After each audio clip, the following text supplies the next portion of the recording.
we live? And just get to the point where I can find out if I am live. I am. Oh, there's no preview, but hopefully there will be a preview soon. Ah, there we go. Right, cool. I know I am on. I'm not going to talk about what just happened. I clicked record rather than live.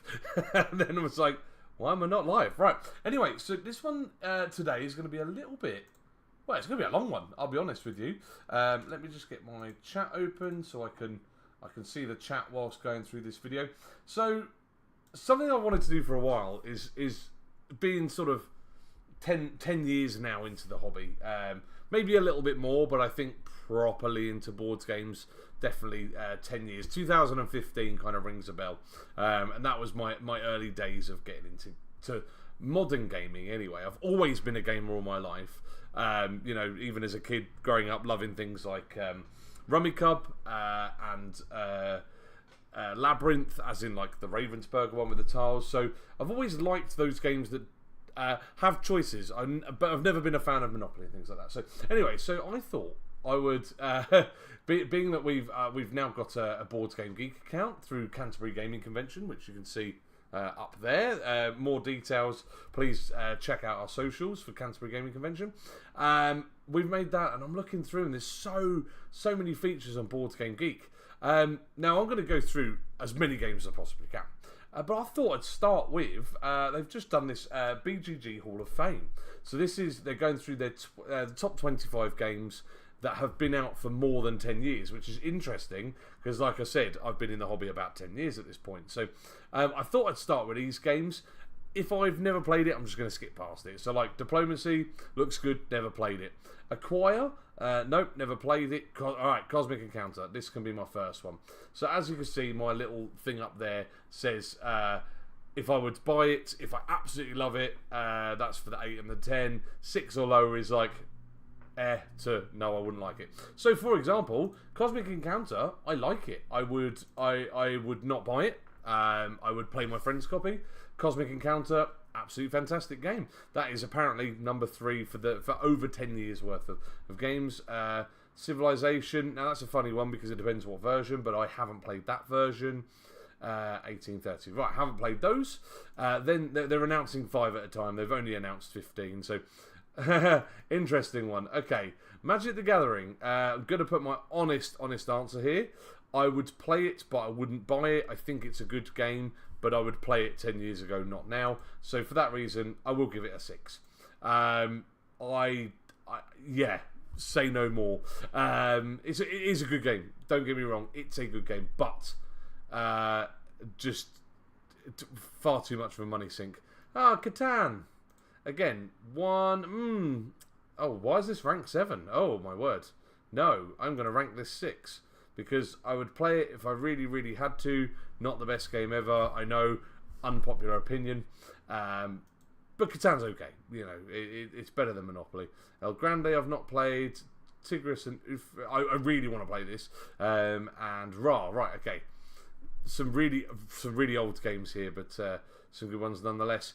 Carcassonne, now I own this one, so I was about to say I'm going to give it an 8, and I've already given it an 8 anyway. So Carcassonne is an absolute classic, you know, tile laying game. I love it.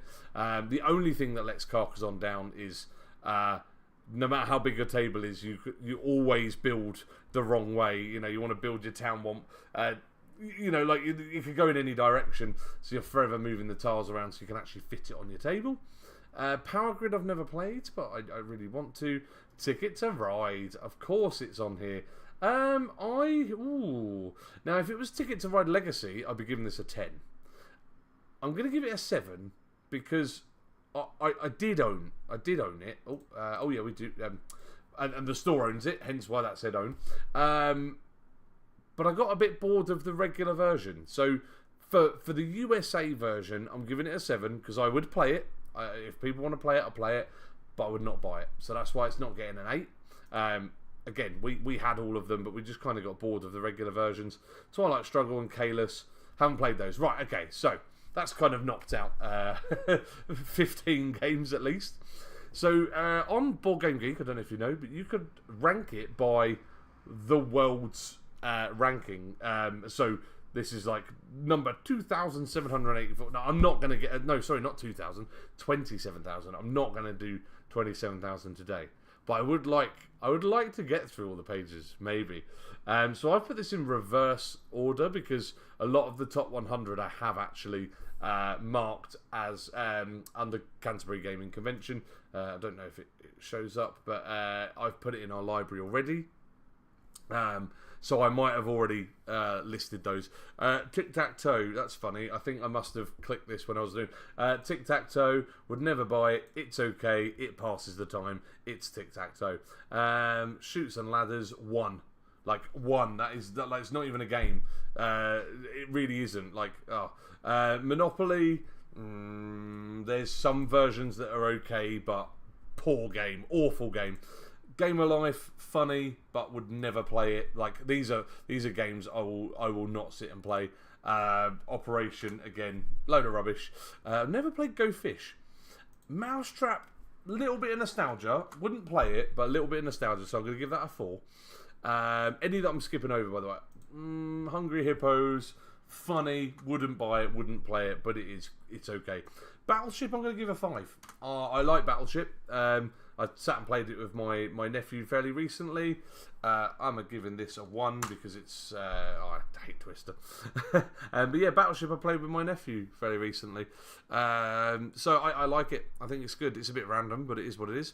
Monopoly Junior, I'm not even going to bother. Guess Who? Right.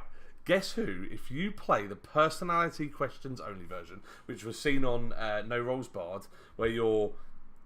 not saying haven't they got glasses, hair, you know. If you ask personality questions, Guess Who is wicked. I'm going to give it a 4 for its actual rules because it's terrible, but it's okay. I'd play it, but I would much rather play the No Rolls Barred version. Connect 4 is okay. In fact, no, I'm going to give that 5 because I would sit and play Connect 4. It's fine. Right. This game is awful, Jumanji. So as I click in them, I will talk about them. But if I'm going a bit ahead, do shout in the chat and be like, go back to that game and talk more about it. Jumanji is awful. Roll and move. I remember there's like a little decoder in the middle. Nothing like the game. I don't get sucked into this, and I don't have rhinos running around me. Rubbish. But no, the game is legitimately awful. So I'm giving that a 1 because I remember just like. I just gave up when we were playing it. Solitaire, right. I am gonna rank this one, and I'm gonna rank this an 8. Do you know why? One, I do own it. This is a game that I grew up playing a lot of. A solo game of all things as well. I don't really play solo games. I love Solitaire. Like, if you haven't played it or don't know what it is, ask me more in the chat about it, and I can explain it a little bit more with some pictures. But it's great. I'm not good at it, but I like it. Kaplunk, it's okay. Wouldn't play it. No, I wouldn't play Kaplunk. Dirty Minds, I have played that. I don't think I enjoyed it. I have played it, but I don't think I enjoyed it. So I'm going to give that a.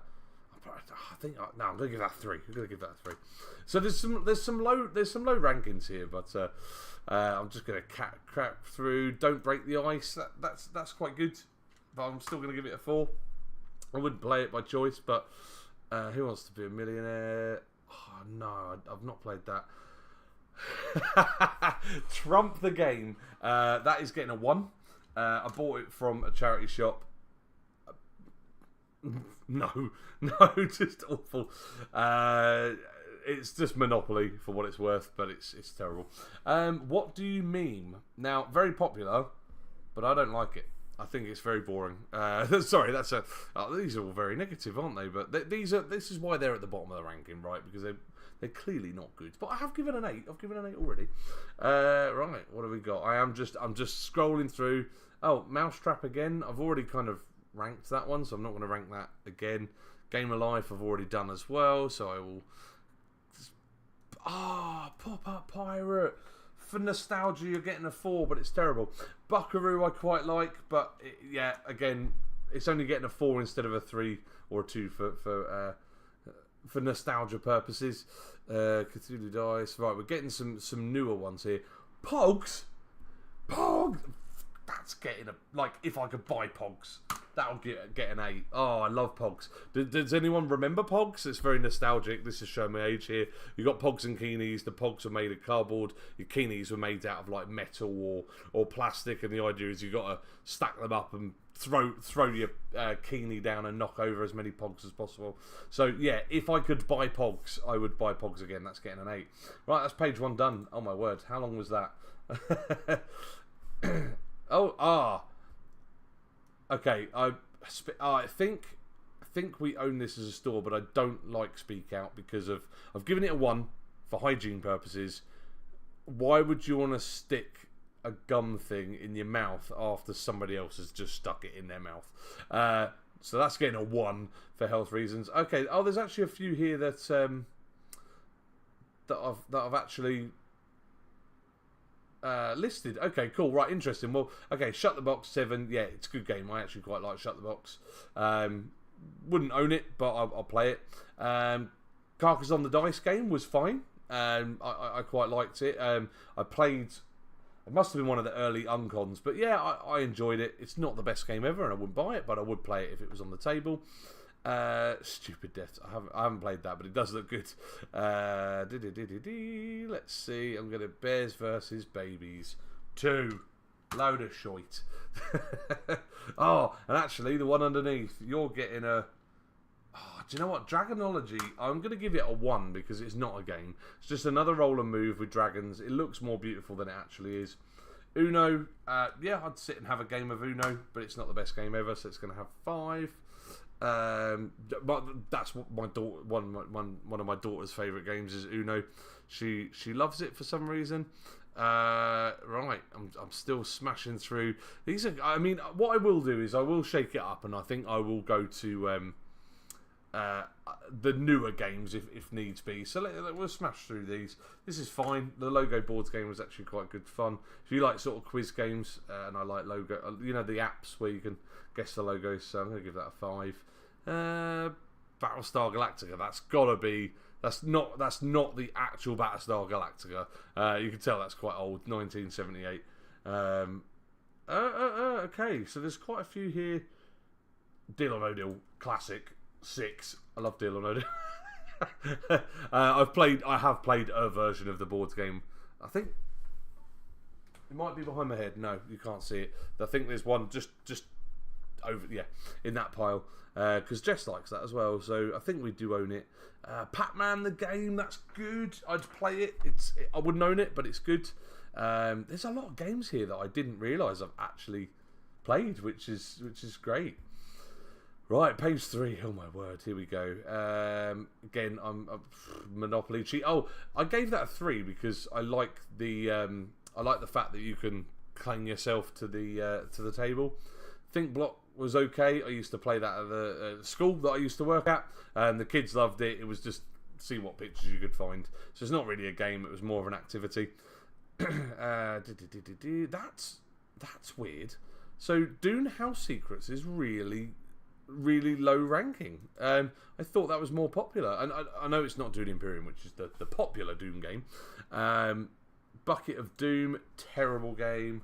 Gonna give it a 2. Hopefully the ratings will get a bit better as the games get better up the ranking. No, these are. If I'm going too fast, by the way, just let me know. And if you've played any of these that I've passed, let me know what you think. Am I being too harsh on some of these games? Jim Henson's okay, right.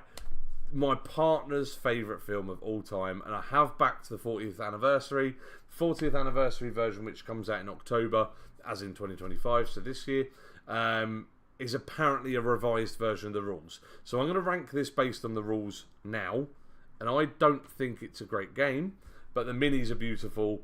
All you do is move around the board left or right with the dice roll, and then do what the space says. It's not that involved, but but like the models, I will give it a 10. Like the models are incredible, but the gameplay is not the best. But I'm hoping that when I get the 40th anniversary revised version with the revised rules, we're hoping that that's going to be better.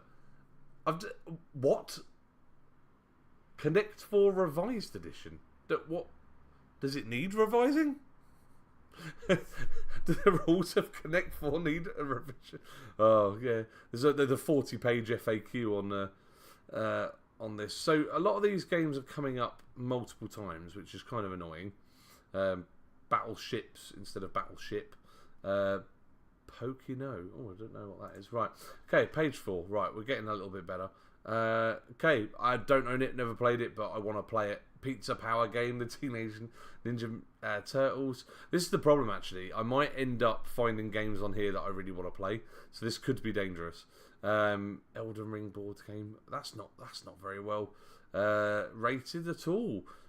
Okay, just kind of, as again, scrolling through, just some of these are a bit bizarre on the pictures. I hate zombies. Pokemon that's decent. I wouldn't own it, but it's better than normal Monopoly, and I have played Pokemon Monopoly, so anything else? What are your, so whilst I'm rambling through and trying to find actual games I've played, what are your guys' favourite games? What do you enjoy? And then depending on, like, if you put some names of games in there, I'll open another tab and I'll rank them separately if you like. whilst I'm going through, didn't know that had a board game, but E.T. nice.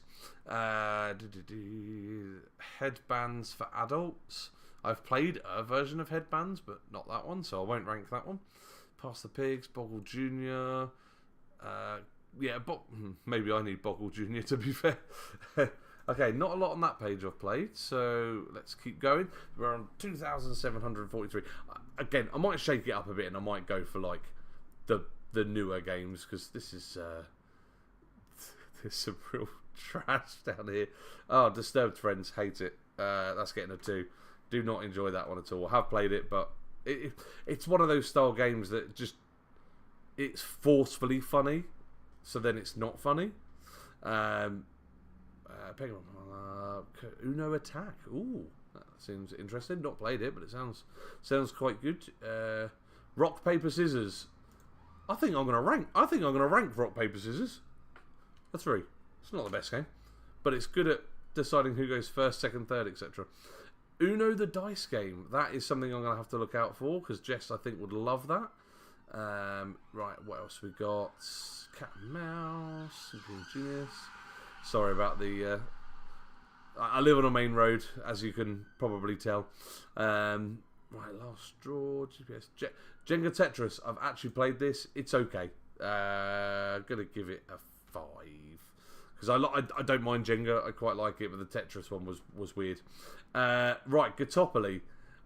I've ranked it a 6 because it's probably the best version of Monopoly there. It's rude. It was banned. I played it when I was 10 years old, which is probably not a good thing. I have put Angry Bird Space on here as well. We did own that. It was all right, but yeah, we did sell it on. Some of these are popping through because they're ones that I probably have played and started to rank already at some point. But I thought it'd be nice to do this on live. If I am live, actually, is anyone? I'm just going to pause for a minute. See if I've had 4 views. Awesome. If you are watching, please jump in on the chat. That'd be awesome. Oh no, wrong one. Oh my word! I'm not getting the right windows here. There we go. Another siren. Shush out there. I literally live on the main road in and out of this town, so that happens a lot. Monopoly, French. Interesting. Game of Life, SpongeBob. Want to play it? Yes, no game. It's quite good. It's going to be a 4. It's not the best game, but again, it's a good activity. So some of these games I might be giving a 4 because I might think they're not actually a game, but more of an activity. So but if I've played it, I'm ranking it. Amber. Yeah, I've played Amber. I think I liked it, but it was a bit broken with the rulebook. So, been a while. 2012. Wow. Okay. When did I get Amber? I think I got it off of somebody who was selling a whole bunch of games for really cheap, and it was just in there. So, meme the game. Is that anything to do with what do you meme? Poopy Head. That game. I have played it. I'm gonna give it a 2. So I'm not very good at it. I'm quite slow at it, to be fair. You got to like match the poop to the toilet roll and they got to be of the same color, and it just hurts my head. So it's getting a 2. Come on, where are my good games? And what I'm looking for actually now, it might seem really pointless because I'm like obviously going through really old games right now. You'll be like, what's he doing? Just going through but a bit like Solitaire. Like I'd rank that an 8 because I love it. So you never know. I might find some absolute classics amongst this. Some of these are familiar. I'm like if it's a version of a game, I'm not gonna rank that. Tumbling Monkeys. I have played Tumbling Monkeys. I think it's the same as Kaplunk, isn't it? If I remember, I have 100% played it, but if I remember rightly, it's just Kaplunk with monkeys instead of balls. Cryptid. Oh, I thought Cryptid was a good game. It's really low. Not gonna ask what that second game underneath was. Jenga Boom. Oh, Jenga Boom is great. A 5, but this is. I remember owning this at one point because I went into Smith's and it says, caution, this is not actually a bomb. Or this game doesn't explode or something like that. Which just made me laugh. So, but it was good. I like Jenga anyway, but at some point it just blows up. So, it was just quite cool. Lava Dragon. That sounds cool. Oh, there's a Ravensburger game here. The first 4 games, never played it, but Smart Ass, I think I've played that. It's probably a rubbish quiz one, but I have played it, so it's getting a 2. I'm not. Are you guys a fan of quiz games? I mean, there's one quiz game I really love that I'd probably rank a 7, but generally I don't like quiz games. But there is one. There's one that is a go-to. You know, if I had to play a quiz game, it would be that one. And if you want to know what it is, you can ask in the chat. Yahtzee, I love Yahtzee. I'm going to give that a 6. Really like Yahtzee. Monopoly Disney Pixar, I'd like that. Another Siren. Oh, Yahtzee Texas Hold'em. Yes, that is a very good game. It's a very good version of Yahtzee, actually. Can't remember the rules specifically, but I know that we played it at club for quite some time. And I think you're betting a bit like what you're doing when you're playing actual poker, but you're bidding if you think that your Yahtzee or your 3 of a kind or 4 of a kind is better than other players. So yeah, I really like that. I like poker and I like Yahtzee, so it was a good mixture of the two. Do you guys like poker? I love a little bit of poker myself. Right, there's a lot of games here that I've not played. I'm probably skipping over some that you're like, how's he not played that? Monty Python CCG. Not played it, but I want to. That sounds awesome. Although it's not ranked very well, so it's probably terrible. But that sounds awesome. Men at Arms? No, don't know that. Again, I am kind of looking at ones that I'm thinking, yeah, I would want or want to play, shall I say? Right, okay, page 9. We're good. We're smashing through it. Oh, that didn't do very well. I remember that Harry Potter miniatures game that was released at Expo just before COVID, and yeah, didn't see it since. So that's interesting. There's a Jaws 1975 version. I'm imagining that's not the Jaws by Ravensburger, which is a recent one. So I guess that's the tricky thing with games named on films and such, because it would have the same name, right? Risk. I'm not a fan of Risk, so I'm going to give that a 3. Area Control's funny anyway, and I just think it's a bit weird. However, Risk Europe, if that comes up, Risk Europe I would probably give a 6 or a 7, because I think Risk Europe is phenomenal. Doesn't take 3 hours to play. And there's just some better win conditions, I think, in Europe to normal one. What do you mean? But that's not the right version, so I'm not ranking that. Come on. Oh, Uno Dominoes. Oh, I'd love to play that version. What's the face? Employee of the month. Social network. That sounds awful. Social network. Tumbling Tower. That's probably just Jenga. So unless it says Jenga, I won't rank it. I'm not going to rank it unless I 100% know what the game is and if I've played it. Big Bang. Yeah. Now I love the Big Bang, but the party game has nothing to do with Big Bang. It's just another bad quiz game. So that's getting a 2 because it's misleading. I think so. You think you're getting a game about Big Bang Theory, and I wasn't. There's actually a game called Free Parking. Interesting. Blimey. Dumb Criminals. I've seen that in Mankind. I would probably give that a go. It looks quite good. Mont St. Michael, Dodo, Flume, CSI Miami, Sudoku the board game? Is that not just Sudoku? Or is it Sudoku taking turns? Oh, I found out about this at a quiz once that Austin Powers CCG had no idea. It was in a does this game exist or not as a part of a gaming quiz. And we all voted no because we didn't think that would exist. But it actually did. 1999, Austin Powers, the card game, because you need a card game for that for some weird reason. Hey Dan, how you doing? You alright? What's gaming? Well, I am. If you missed the beginning bit of the video, I am going from the worst ranked, as in on BGG. So on the left hand side, it's got the ranking. Although I've just noticed one of them's a bit out of order there. But anyway, I'm going through the worst and then seeing what I've played and ranking it. Obviously, my ranking is up there, so you kind of got an idea of where my ranking is sitting.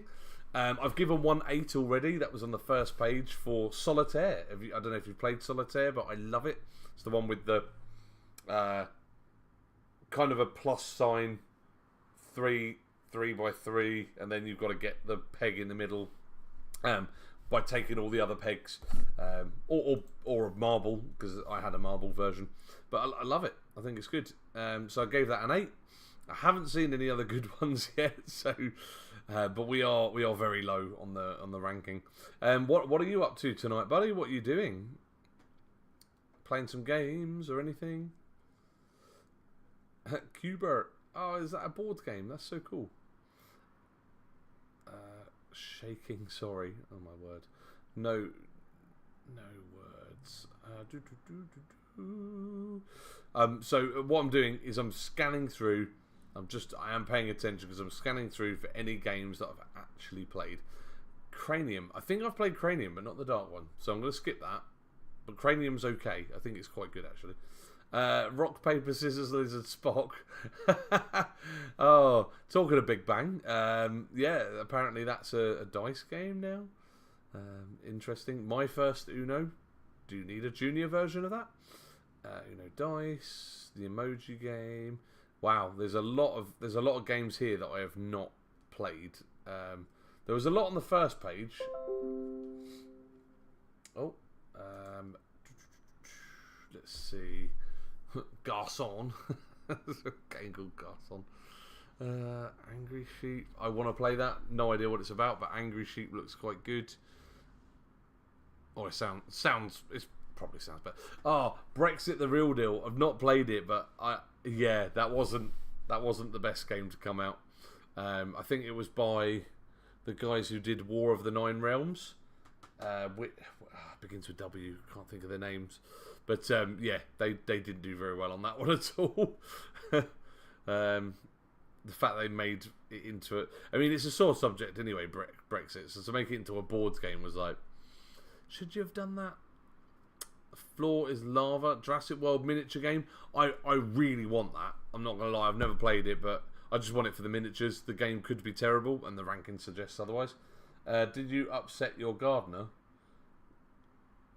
Did I upset my gardener? I don't know what you're referring to there, Dan. Did I upset my gardener? I don't think so. I don't have a gardener. Yahtzee Flash. Odo Zombies. Geek Dice. Oh, I want to play that. Okay, right. I'm on page 13 now. Come on. Got to get some good games. Where are the good games? Battleship. I've already ranked Battleship. Oh, had a haircut. Yeah, look, we've got the show on the weekend. I can't turn up looking like a hobo, can I? So, yes, it's all shaved. It's all gone here as well. I feel much cooler as well, actually, to be fair. Does it make me look younger? Or does it make me look older? Jenga Extreme. Never played it, but I want to. Marvel Heroes Battle Dice. Ooh. There's some really... right. Here's one that's gonna... This one's gonna...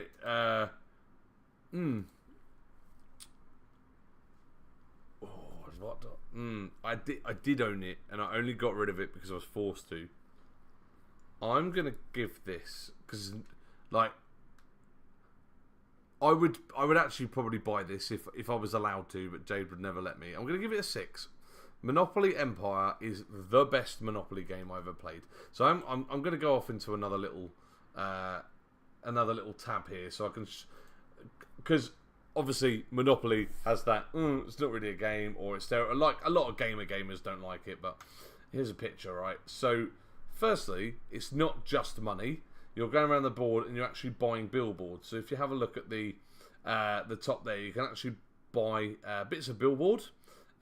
This must be an up-to-date version because Paramount wasn't in the version I had. The first to complete your billboard is the winner. You've got a deck of cards here which allow you to actually do other actions. So, you know, like strategically taking other people's billboards and advertisements. If you get a colour set, you then get a little bonus. There's it doesn't show. Oh, there they are. Those little green bonuses there, which kind of go on the top of your billboard, so it protects any advertisements below it. I think Monopoly Empire is class. It's very good. If you haven't played Monopoly Empire and you hate Monopoly like me, play it. Honestly, it's great. A game can last 20 minutes, half an hour. It's not even that long. I've put a 6 because I would play it, but I'm not going to buy it because I did own it, and Jade's not a fan, so she got rid of it. I love Animal, but I've never played the cards game. Star Patrol, Beer the card game. So I went off a little bit tangent there, but I will say Monopoly Empire is the best Monopoly ever. I never thought I'd put a 6 on a Monopoly game, eh? Looking sharp, man. Thanks so much. I do try. So Dan, what's your favourite game? And for the record, I've already ranked Catan because it was in the top 15. I gave it a 6, I believe, because I would never buy it, but I guess I'd play it if I had to. I know you're a particular fan of that. Snout Past the Pigs card game. There's some weird games that exist. I think what I'm gonna do, I'm gonna get to the end of this page, and then I might go to the top games, because I think, or at least go somewhere in the middle or something, just to make this a little bit more interesting, because there's a lot of games here I've not played, and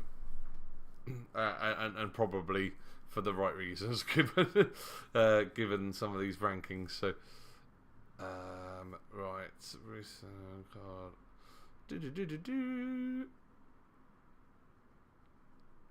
Oh wow, Forest. That's the same guys who do Bandido. I'm surprised that's ranked so low. I've not played it, but I just know who's done it. So, right, I'm at the end of that page. Let's do. Oh no, that's going to put me on to 15. So let's go a few pages in. Let's go like. Let's go to page, I don't know, these are still bad, aren't they? Hang on a minute. Let's put the rank the other way.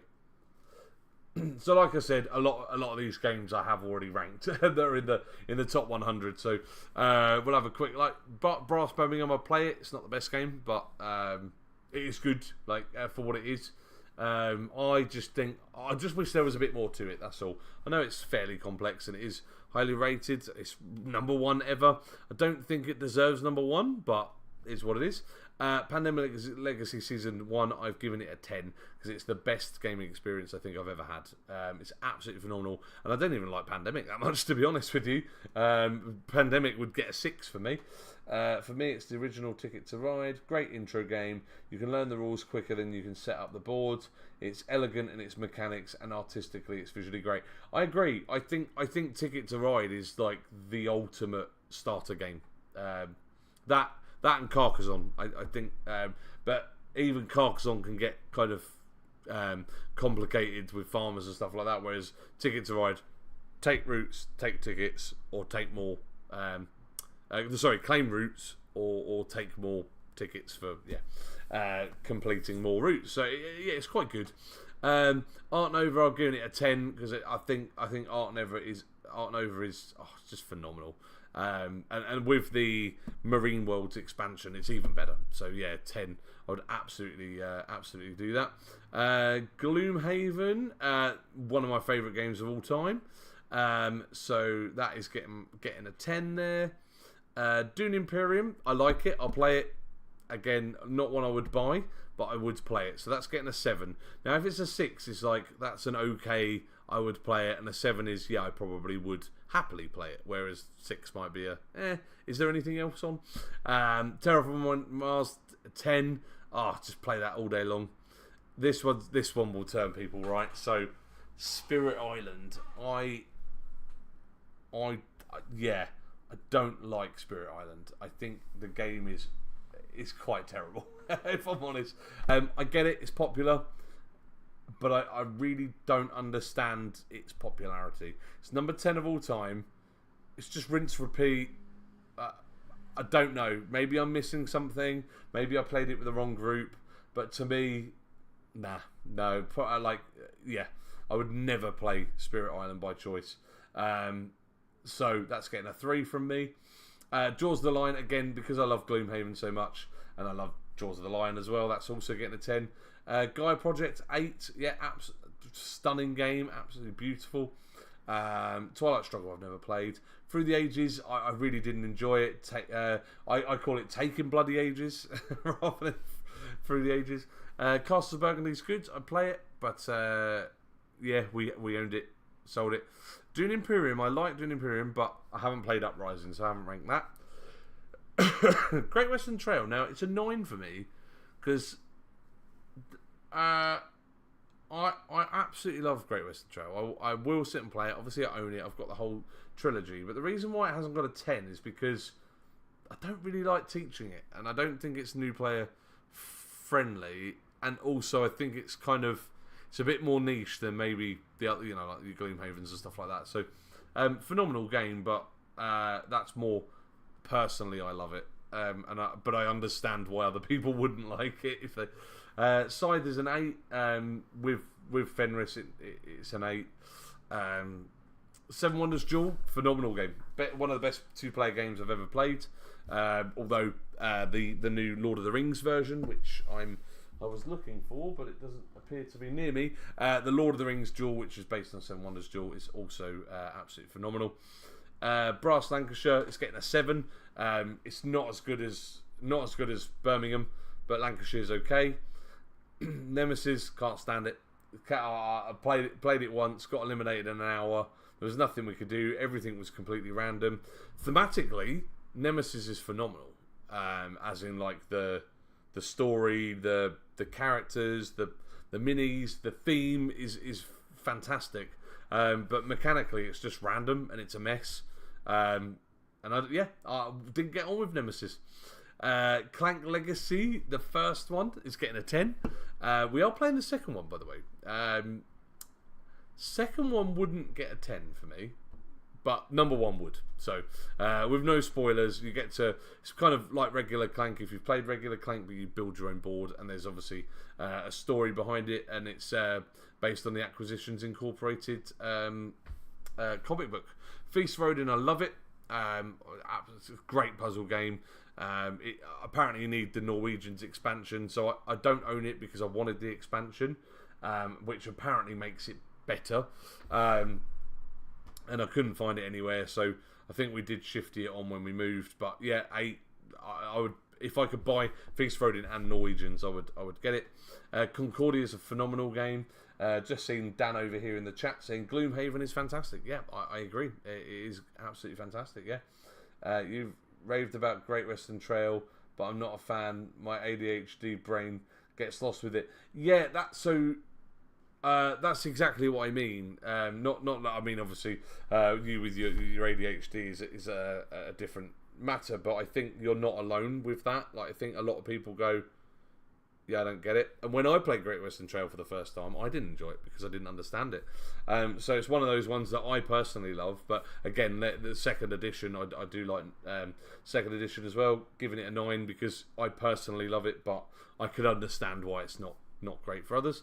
But when it clicked, it's great. So Arkham Horror, the cards game, I'm giving an 8. I played a scenario at the store called The Blob That Ate Everything. I think the gameplay is phenomenal. It's not something I would buy into because there's so many packs and expansions, and I would want to play it with the right group. But I like Arkham Horror. So yeah, Lost Ruins of Arnak, again, very, very good game. Root, a 5 because I don't enjoy it, but it's because I don't enjoy teaching it. Too many random roles, but I also think it's well overhyped for what it is. I can't even say I understand why it's so popular, because it's not. I don't know. It's not good. I don't like it. So yeah, I'm not a fan of Root. Sorry, guys. Terra Mystica is very good, but I'd rather play Gaia Project. So that's getting a 7 because it's pretty much the same game. But yeah, I would rather play that. Wingspan, it's okay.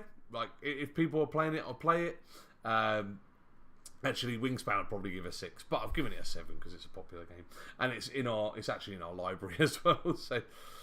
Right, Mage Knight I've never played, but I really want to play Mage Knight. That looks good.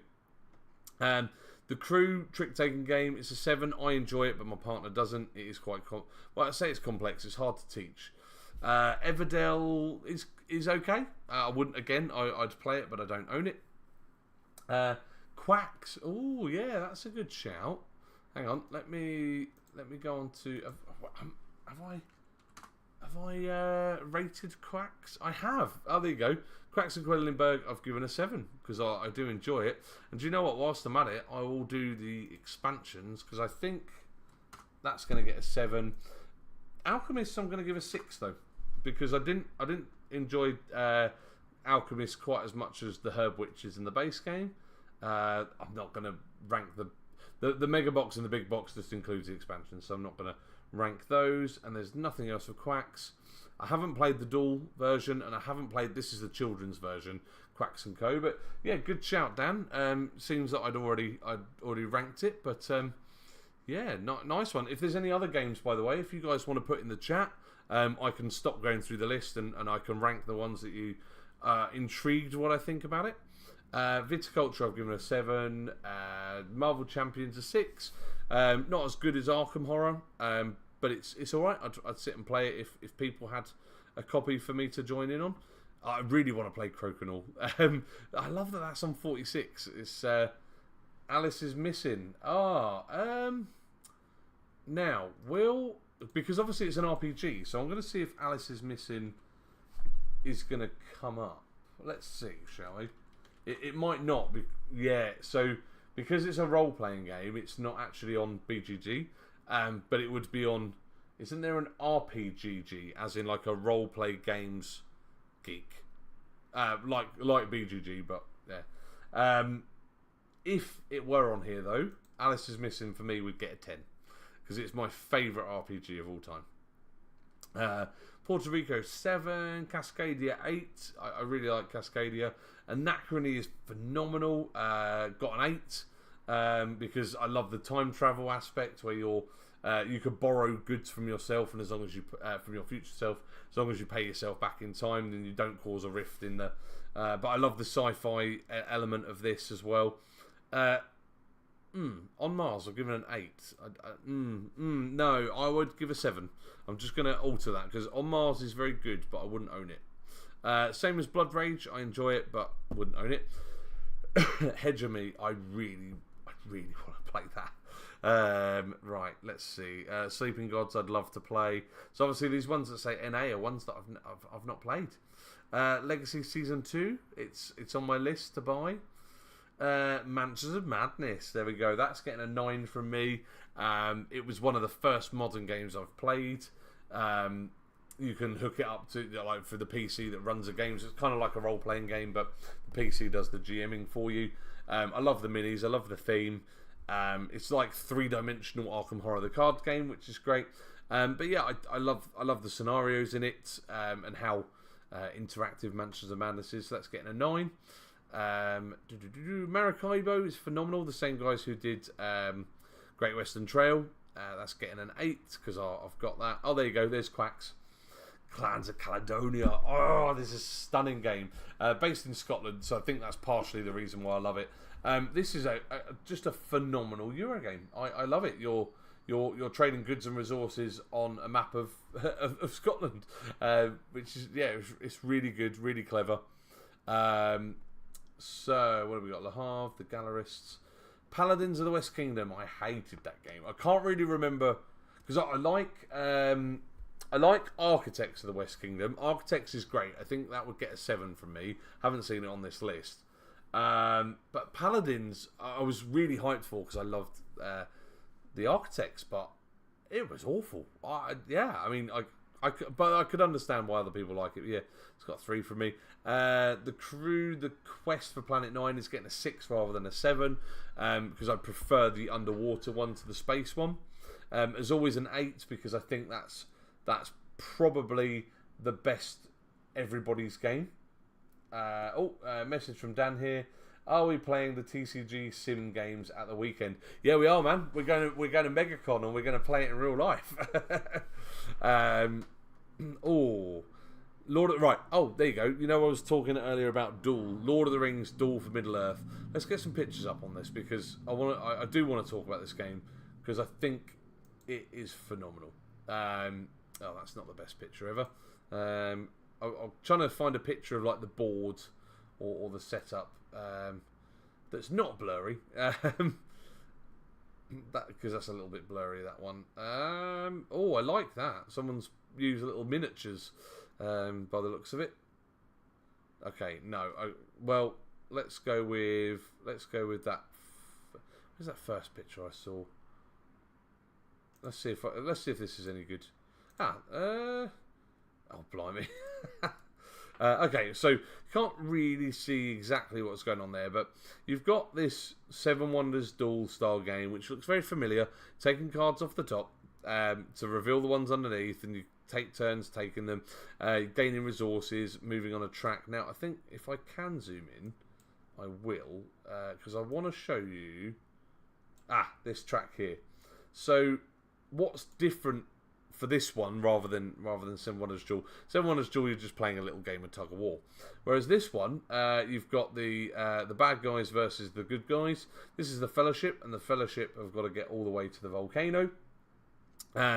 Whereas the Nazgul have got to catch up with the Fellowship. If the Nazgul catch up with the Fellowship, they win. If the Fellowship get to the volcano, they win, depending on who gets there first. But what you've got here is this little side game of Risk.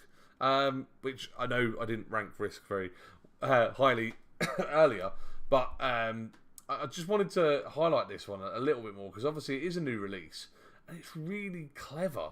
So yeah, you're not only collecting resources, but you're actually using these red cards rather than just battling. Which if you've played Seven Wonders Duel, you just play a battle card and then you move one closer in the direction of your opponent. Whereas this one, you're actually deploying troops in certain areas. and then going and having little side battles in Middle Earth. So, wow. Dan says, I say kill off the Fellowship. I'm going to open in a new tab. I am going to go with that suggestion. Now, right. So, Small World is 2 words. Now, I'm going to bring them all up because it depends which one. So, Small World Underground. I've played quite a few Small Worlds.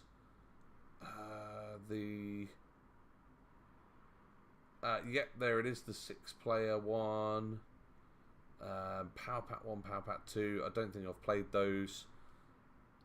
Okay, sorry. There's quite a lot of Small World that I've played. Right. Okay. So let's start with the base game. So the base game for me would get a 6. It's not the best game ever, but I would play it if we need to. However, with 6 players, I think it's very good. So I'm going to give that one a 7. Because with 6 players, you get through the races a little bit more. And if I remember rightly, one of the races this adds was really great. Now this one, I'm going to give a 7. Small World Underground, not only a Small World game. I'll do Sheriff of Nottingham in a minute. Thank you for these suggestions, Dan, because it gives me more to talk about. Small World Underground is Small World with little extra challenges, little side missions, and a few nods to things like Lord of the Rings and some other sort of fantasy pop culture, which I think is really cool. One of them is you've got to collect a ring and then take it to a volcano. As one of the little side missions. So I love that there's not just create a race, play the race out. However, this is a better version of Risk. Small World is better Risk, really. Okay. So we are going with Sheriff of Nottingham. Let's do that one first. And in fact, actually, if you go back onto my YouTube, somewhere in my YouTube is a comparison of these 2 games. So I think I did a playthrough and review of Sheriff of Nottingham 2nd Edition, and then I did a comparison to what I thought. But I can give you a brief here. The original, no, terrible. I really did not like the original. I think you could card count. There's just a lot of like you could just win by telling the truth the whole time. However, the 2nd edition, 7. It's getting us like the 2nd edition is because I love the deceitfulness and the lying and the sort of deduction part of Sheriff of Nottingham. Just didn't work with the 1st edition because you could easily guess, especially if you played quite a lot, and you can card count. Whereas, Sheriff of Nottingham 2nd edition, they've made it a lot harder to card count because firstly you remove cards from the deck at the beginning. I also love the fact that it does up to 6 players because you can play with the Sheriff and his 2 merry men, which means that at one point there is obviously the Sheriff as normal, but then you've got 2 merry men that are also trying to help out at the same time. If I remember that correctly, or is it one other merry men? I don't know, but anyway, I love the fact it does 6 players as well. So that extra player. But go onto my YouTube. There is a Sheriff of Nottingham 2nd edition, and at the very end of that video, I go through all the reasons why I prefer 2nd edition. So 2nd edition is getting a 7, but the first one, unfortunately, is just getting a 4 because it doesn't work. I'm just looking at what other add-ons you can get. You've got lots of additional sort of promos for Sheriff of Nottingham by the looks of it that are listed on Carcassonne. That's a Carcassonne de Sheriff. Cool. Right. Anyway, I'm getting distracted. What was the next one that you said? Munchkin. Yes. Munchkin was a game that I've played for a very, very, very long time. Sorry, just getting a little drink there. We've got the main Munchkin. I could do all the expansions, but I won't. I've played Munchkin Zombies. At one point, I had a lot of Munchkin for what it's worth. I had all of the I've had Munchkin Booty. I didn't have Munchkin Pathfinder, Munchkin Apocalypse. So I'm just going to open these up into separate tabs for what it's worth, just whilst I go through, because I've played a lot of these. Just making sure I'm opening up all the ones I have done. I forgot they did a Critical Role one, Munchkin Critical Role. Munchkin Conan, Munchkin Axe Cop, that was random. Munchkin Oz, I haven't played that one actually. Munchkin Disney, I'm going to open that one up. Munchkin go up a level. All right. As you can see, there's a lot of Munchkin. Hell of a lot of Munchkin. Oh, there's a Shakespeare version. I never knew that. Isn't there somebody in the States that's got everything for Munchkin? Everything you could possibly get. Wow, I'm going to be... Munchkin Apocalypse Mars Attacks. Nice. Munchkin Starfinder. Oh, wow. So they did a Pathfinder and a Starfinder one. That's really cool. Oh, wow. I could be here forever with all the different Munchkins, I guess. I might just leave it at where I got to be fair, because this is all the add-ons and expansions, and part of me just wants to stop, but I'm just triple checking that. I feel like there's a lot of spin-offs that were better than actual Munchkin as well. Munchkin Meeples. Cool. That's really cool. I want Munchkin South Park, but Jade won't let me buy it. Because she's not a fan of South Park like I am. Okay, right, I'm going to stop there. Right, so that's all the Munchkins. Right, base Munchkin, 5. Not the best game ever, unfortunately. Bit slow, bit... Can we play campaign for North Africa? No, we cannot. So yeah, I'm giving Munchkin a 5. It's too slow, but I understand why it's popular. Munchkin Zombies, more of the same, giving that a 5 as well, because it wasn't the best. Munchkin Booty, like Munchkin, but with an even worse theme. The Pirates didn't work for me. I'll come back to that one. And Munchkin Disney, gonna give that a 5. However, I've left one. This one's brilliant. So this one I'm going to give a 7 because I really enjoy this one. This is probably one of my favourite Munchkins. That's why I kind of left that separate. And actually, I think a few other people agree because this has got a better rating than the base one. Munchkin Apocalypse is fun. There's obviously you've got your role where you're trying to get up as high level as you possibly can. However, the whole game could just end. You could hit the end of the world. And let's say, for example, if I'm at the point where I think I'm definitely losing, then it becomes sort of semi-co-op where I just try and destroy the world instead. So yeah, I think Munchkin Apocalypse is a little funnier. It's got a kind of a Fallout theme to it, so I really enjoy that. So yeah, I'm giving that one a 7 because if I was going to buy a Munchkin, it would be this one. So Gloom, interesting. Yeah, let's do it. Did you know there's a Gloom of Thrones? I don't know if you knew that. I've not played it, but... Oh, hello. Gloom isn't coming up.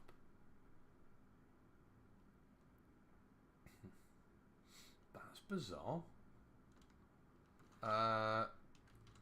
Or is my Wi-Fi just playing up? Okay. That's very weird. Okay. Sorry, the autofill my BGG is not doing anything. Okay, bit bizarre. I'm not sure why it's doing that. Let me search Gloom in a minute. Right, so we got Clank Catacombs. I've given a 10 because I think that's the best Clank ever. 5 Tribes is good. Played it wrong for years, but then when we found out the real way of playing, found out it's actually very good. Clank I've given an 8 because I love Clank, but it's not as good as Clank Catacombs. Do you know what? Actually, no, it's not that Gloom's not there. Just for some reason, my auto fills up. There we go. Right, now it's loading up. I was typing in Gloom and it just wasn't coming up with anything, nor was it coming up with any games. I typed in Carcassonne, for example, and it still didn't come up. So, firstly, I don't know if you know this exists, Sam. If you're a fan of Gloom, Gloom of Thrones, which is we have had in the store at one point. So if you like Game of Thrones, it's very cool. Gloom. Oh, now, firstly, before I rank it, Dan, I'd like to know what you think of Gloom. What do you like Gloom? The fact that you've put it suggests that maybe you've played it.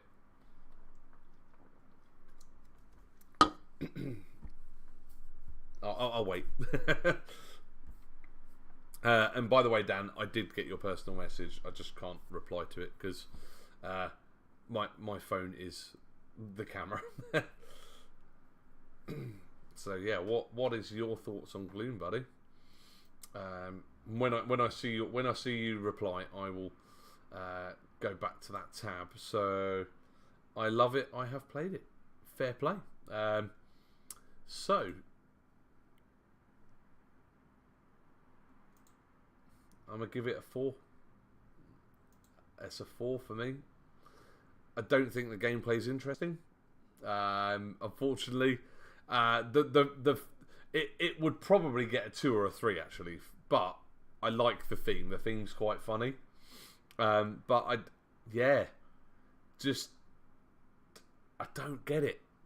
Like, as in, I get it. I know how to play it, but yeah. It's easy to learn, straightforward. Yeah, that's fine. Like, there's a lot of games that I love that are easy to learn and straightforward, but the mechanics are just a little dull. And I'll just put that on top so you don't get as many points.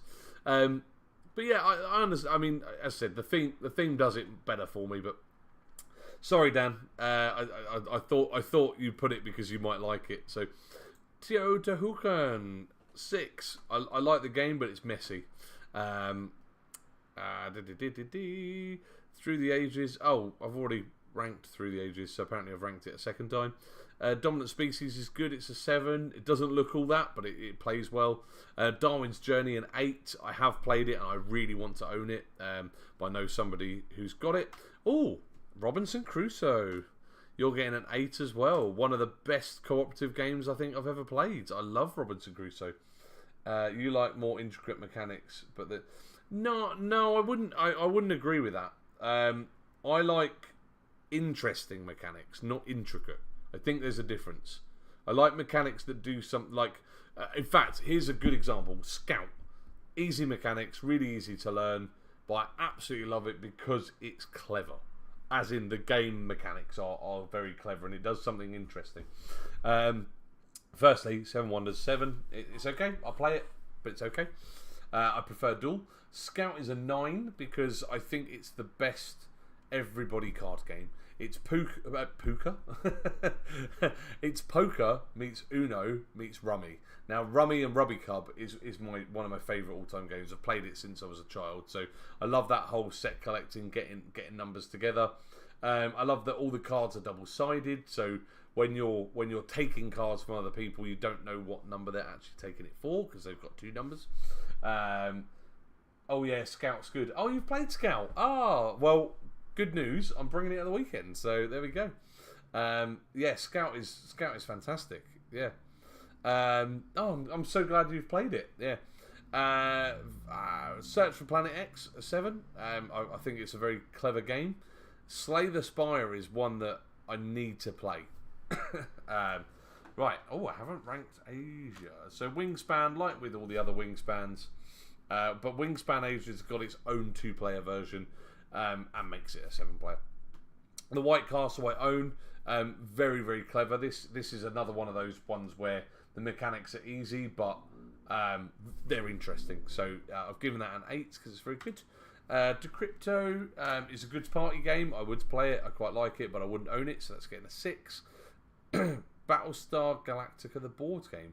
I don't know why I've ranked that because I've never played it. So I'm going to just take the rank off. Oh, I think it's been ranked because the store owns it. So as you can see here, it says owned. The store owns it, but I've never played it. Splendor Duel. I've been a fan of Splendor for a long time, but I think the 2-player version is much better than the original. You've got 3 ways to win, so don't know if you've played Splendor out there, guys, but the idea is you're collecting gems. The first to 10 points wins. Or 10 or... No, sorry, first to 15 or more points, sorry, is the winner in normal Splendor. In Splendor Duel, it's the first to 10 points in one colour, or the first to 20 points across all colours, or the first to X amount of crowns. So I think it's much better. Oh, here we go. The West Kingdom series that I was talking about earlier. So I did Paladins earlier and I ranked it like a 4. This one I'll give a 7 because I think Architects of the West Kingdom is great. I wouldn't buy it, but if it was on the table, I would absolutely play it. This one's getting a 10. Oh, this is one of the best games I've ever played. Hands down. So we were talking about Ticket to Ride. Yeah, Legends of the West. We are... I don't know if you can see, but if you look just here, there's one version, and just underneath it, just behind the sofa, is a second version, and then and then down here is a third version, because it's a one-time playthrough campaign, but I think absolutely stunning. Sorry guys, I've moved the camera and now it's deciding to dip. So yeah, we are playing a third time through because I think it's a great experience. I love legacy games anyway, and I think Ticket to Ride is one of the best legacy games I've ever played. Forbidden Desert. I know it says desert. Don't get in the chat all like, oh, he's pronounced it wrong. Forbidden. Let's do all of them, shall we? Because there's a few. We've got Island, we've got Desert, and we've got Sky. And I'll be honest, I've not played Jungle, but I do want to play Jungle. So there is Forbidden Jungle. Right, so we're going to do... let's go with Sky first. Sky, I think rightfully deserves a 3. But like I quite like the Forbidden series, to be fair. Spoiler alert, I'm probably going to rank the other 2 a lot better. But Sky was fiddly. Let me see if I can show you a picture here. So the idea is it was hard as well. Like, it was so hard to beat. So you got to link up all these. I mean, it looked cooler than it was, and then when they're linked in a certain way, the rocket will then light up.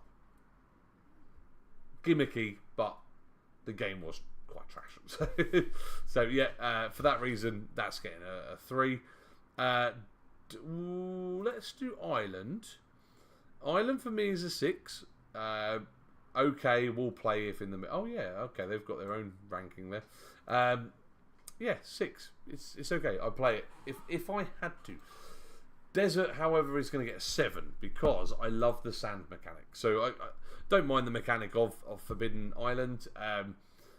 But the desert, I just love the sand. So you've got the sand that will blow over and it piles up, and then you've got to dig through more sand to get your items out, as you can see, like in the picture here. So you're digging out parts of your ship to put it back together. And I just think desert's better. And then yeah, Island gets a 6 because that one's okay. Cool. Forbidden Stars. I've not played that one, but right. Yeah, thanks, Dan. Oh, Dan, you're giving me so many good ones. I appreciate this. Thank you. Great Western Trail. The base game is better, but I do love New Zealand. Harmonies is a 5. That was a real... I know it's popular, but it wasn't great. I didn't think it was... I'd rather play Azul or Cascadia, and this kind of feels like both, and then just made them messy. So, Raiders of the North Sea. I like it. I'm going to go with a 7. Nice and easy to learn. Right, Dominion I really like, but this is an expansion, so I'm not gonna rank that one. Quest for El Dorado, that's getting an 8. I love Quest for El Dorado. Blood on the Clock Tower. Why have I ranked that? Oh, there's so many ranked ones here that I've never played Blood on the Clock Tower. Every time I've worked an event that has had Blood on the Clock Tower there, I haven't been able to join because I was learning. Mombasa is great. Not the best game. It's made by the same guys who do Great Western Trail and what's the other one? Maracaibo, there we go. But Mombasa was one of his early ones that feels like those games, but just not quite as good. Code names, right? Let me open up a different tab.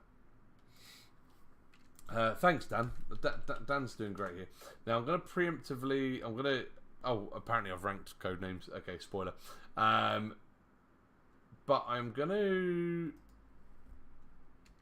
give you a better suggestion. Is that going to come up? There we go. So, yeah, code names I've given a 7. I am going to open up Duet, Deep Undercover. I'm going to rank all the ones that I have played, basically, which is pretty much all of the code names. Singapore edition. What? Why have they got the different languages version? Okay, right. I think they're most of the base. Yeah, so the base one, given a 7. It is a very good game for lots of people. Duet, I'm also going to give a 7 because I think I love the little campaign where you can travel the world and make the game easier or harder, depending on where you visit in the world. And then Duet, you can use Duet to make any of the code names 2-player. For what it's worth, so you could use. So if I wanted to play co-op code names, or co-op Marvel, or co-op Simpsons. Simpsons, I'm going to give a 7 because I like the theme. I love the Simpsons. Oh, no, it's not in my collection. Why? What? What's it? No, I don't own it. Okay, whatever. Codenames Marvel, I'm giving a 5 because I didn't like the art style. The art style is weird, so I would not like to play this one. Harry Potter, I'm giving a 5 because I don't understand the IP. So it was really hard to kind of gather. So I'm ranking these based on if I like the actual pictures or not. Disney was okay, but again, too specific on, if you've seen the movie or not, it was really hard. And then I'm going to give this one a 7 because Deep Undercover is the rude version, so it's absolutely hilarious. Star Wars Catan, never played it. Sorry, dude, I've never played Star Wars Catan. So I've played normal Catan, obviously, but I can't rank that because I don't know it. I'm sure it's very good, being a Catan game. Right, Duet done. Right, so obviously you said code names, but I'm gonna come up with a little curveball here, and I'm gonna show you Secret Identity.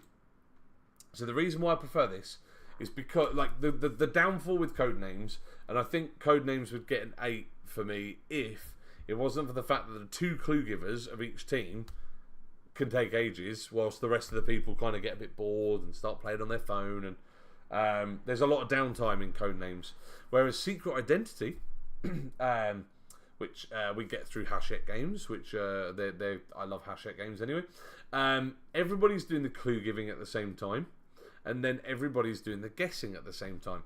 So when you're doing your clue giving, you've got these little picture cards that you put not like and like, so you could probably guess by this clue here who they might be talking about.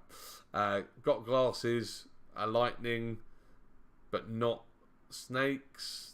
For the record, it's Harry Potter. What could this one be? A meeple. It's got a hat, but doesn't sit down. I can't quite see who the. So you've got all these characters around the edge. Now they could be real life people, made up people, but the idea is each person is assigned one of these, and then you've got to use your picture clues for then other people. So these little keys at the top. They put in their guesses as to what number they think you are. And then one by one, you lift the flaps down and then you see if they've got them correct. So, Secret Identity for me, if I can... where'd it go? Oh no, sorry. Oh, blimey. Okay. Sorry, that's got a 7 for me. But it's just marginally better than Codenames, so... Fiasco, you can't put RPGs, man. It doesn't. I mean, I haven't played Fiasco, but Fiasco is not going to come up, I'm afraid. Oh, tell a lie. Oh, that's not the Fiasco I'm thinking of. I know what you're on about. It's an RPG, isn't it? But it's not that box. So Cool. Right. So we were doing code names again. Thank you, Dan. Giving us some little content there. Patchwork. Oh, it's one of my favourite 2-player games. I love it. It was one of the first 2-player games that me and Jade got into. So yeah, Patchwork's getting a good old 8 because I love the. Here we go. Dominion. 7. Very good deck builder. Wouldn't own it, but I would play it. If you guys are sat down at the table playing Dominion and there was a space for little old me, I would come and join you. Right, so Wonderland's War. I want this game. I'm giving it an 8. I think it's a very good. Now I don't like area controls actually, but I like Wonderland's War. You've got all your characters from Alice in Wonderland sat around at the dining table, planning their war, and then the second phase you actually go to war. Clank in space. I own it, so that's getting an 8. I love Clank. Clank is one of my favourite all-time sort of game series, as it were. Iberia, I think that's getting a 6. I don't mind Pandemic, but Iberia is just too difficult. Castle Panic. Okay, let's go. I'll do just one in a minute, but let's go to Castle Panic.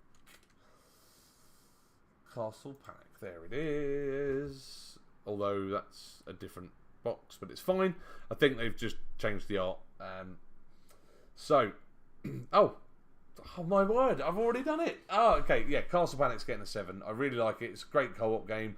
There aren't many tower defense games out there. So for what it is and how unique it is, I think Castle Panic is great. Does up to 6 players. Any age can enjoy it. We got a little picture somewhere. Oh, here we go. Here's our little tower.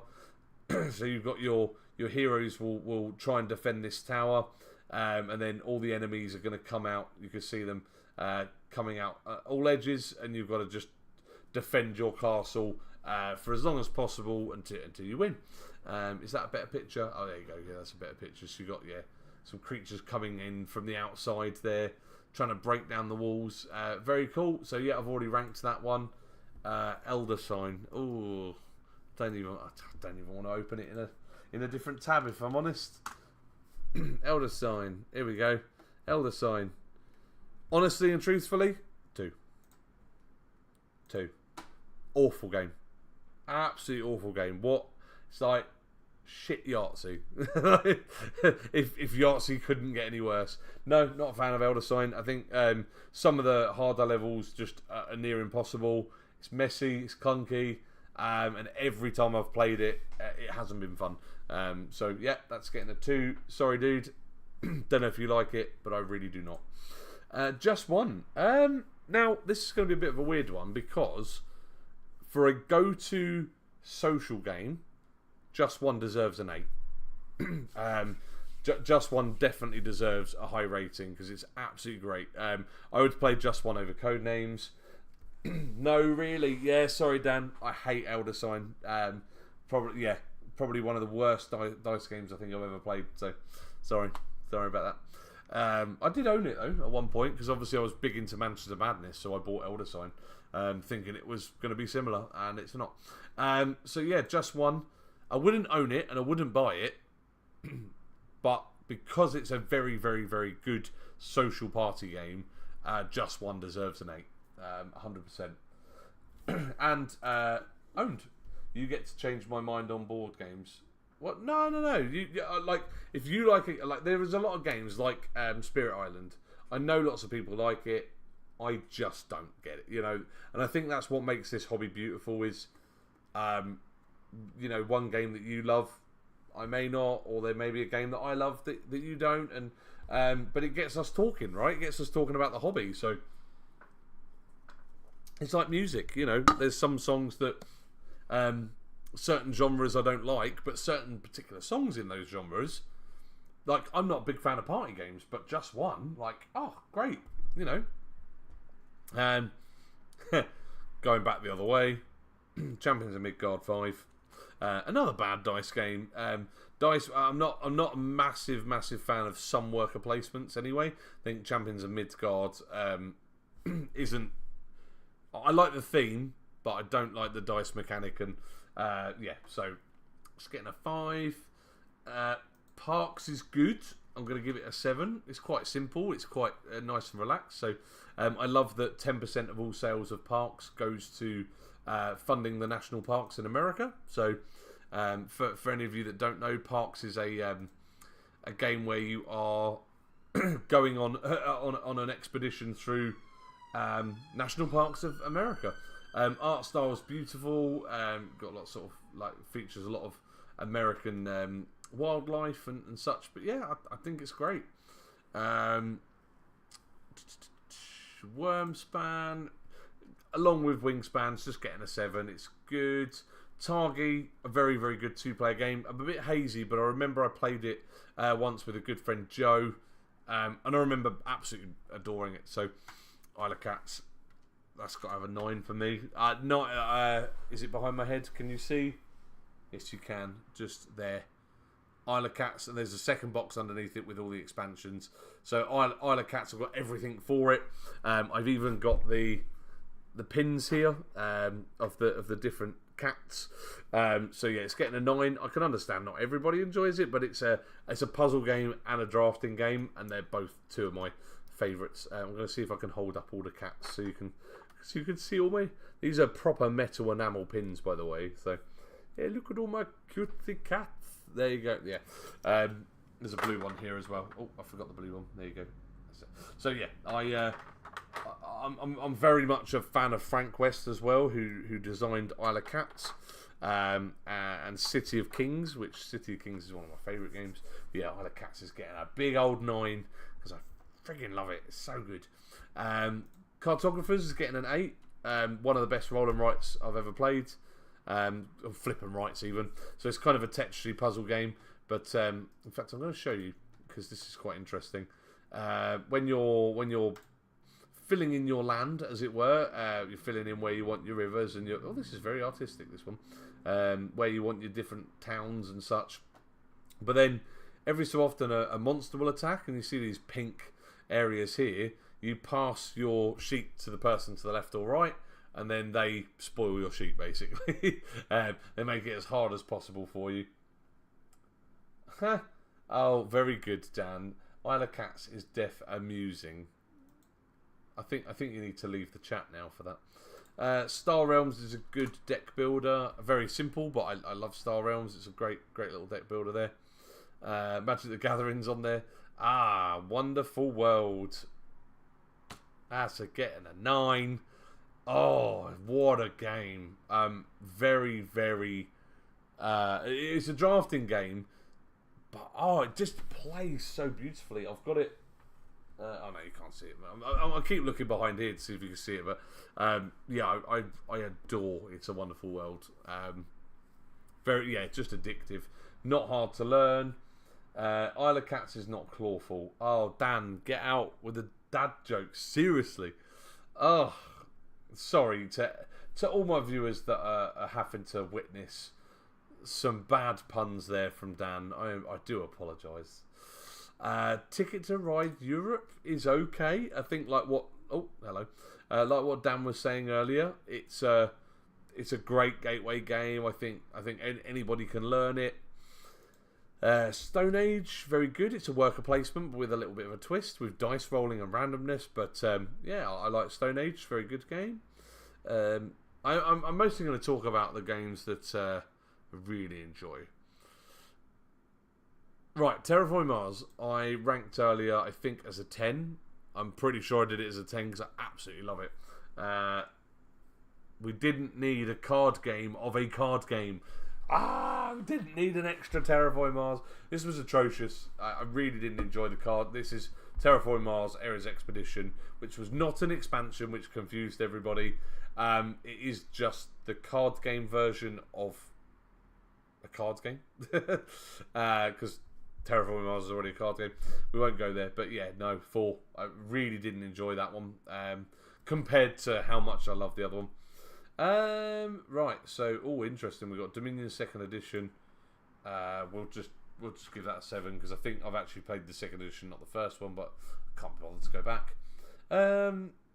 Alien Deck Builder is very good. I think it's quite good. It's got a nice little campaign in there. It's just really difficult. Unmatched. Yeah, here's my boy. I love Unmatched.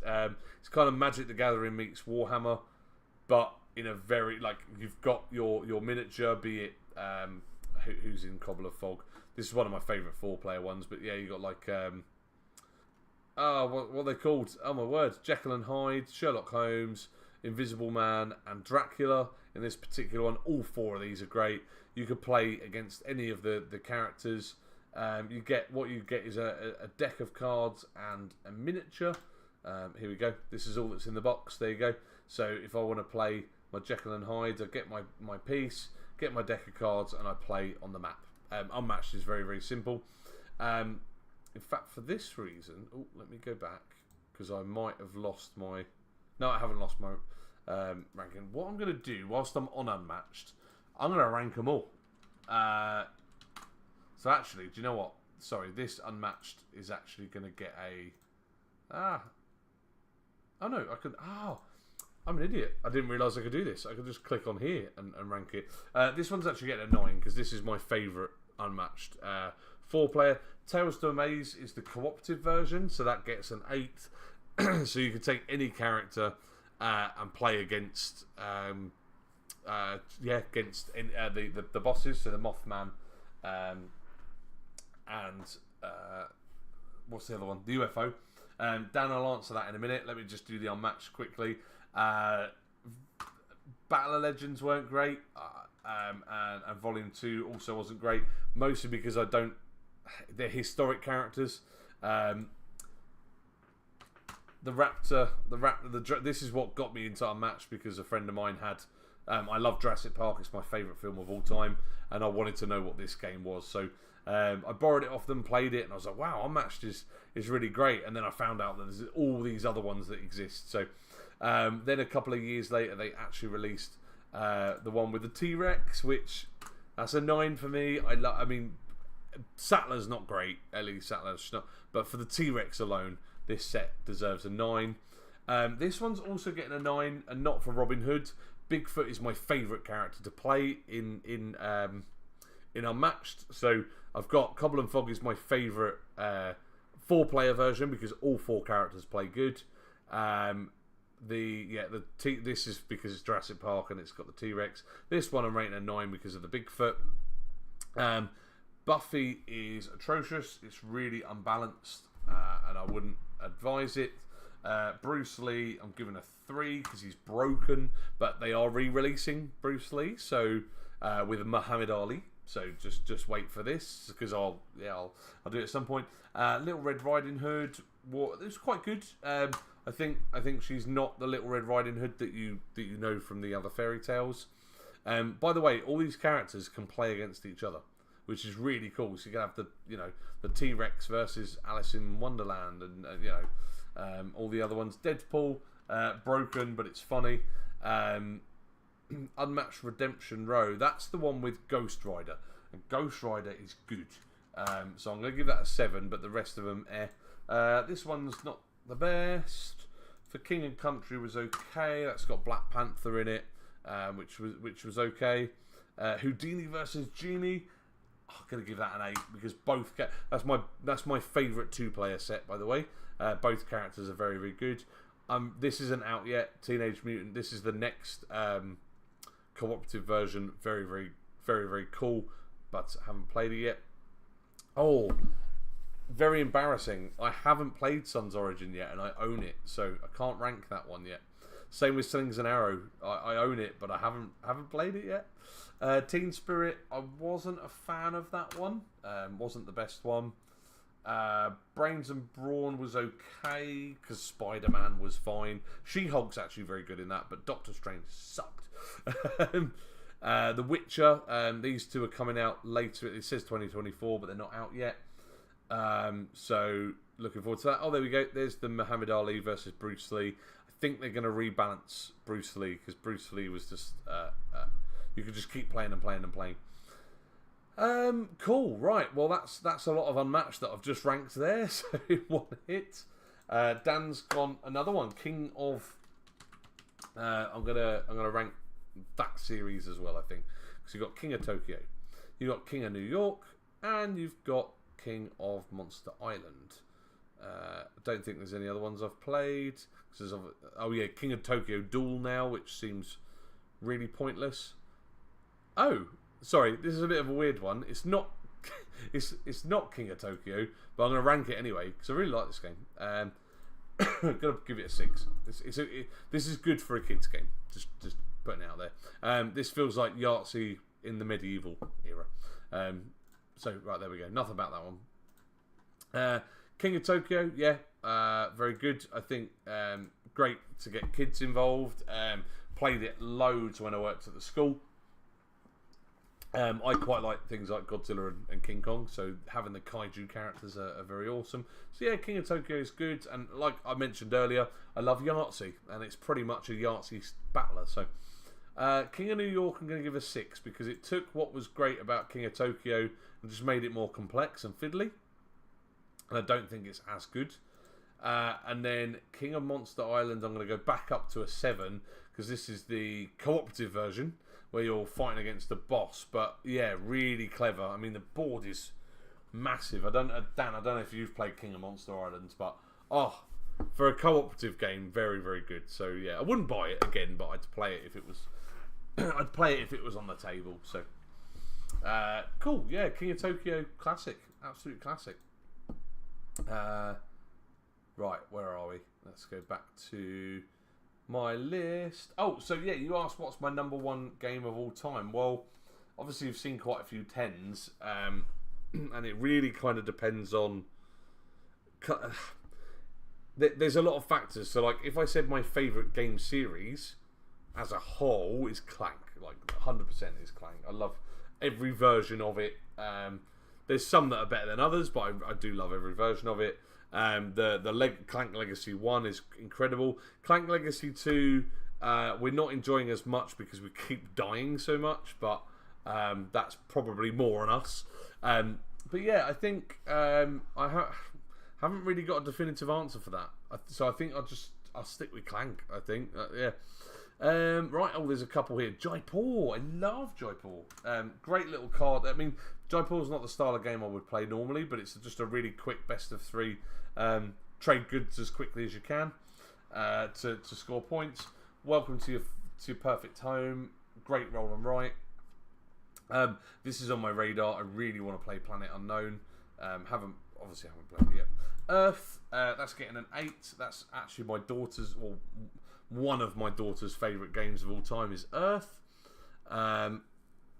Then Welcome to the Moon is good. We have it. It's like Welcome to Your Perfect Home, but it's got a campaign in it. So you're kind of building up resources to get to the moon. What else have we played here?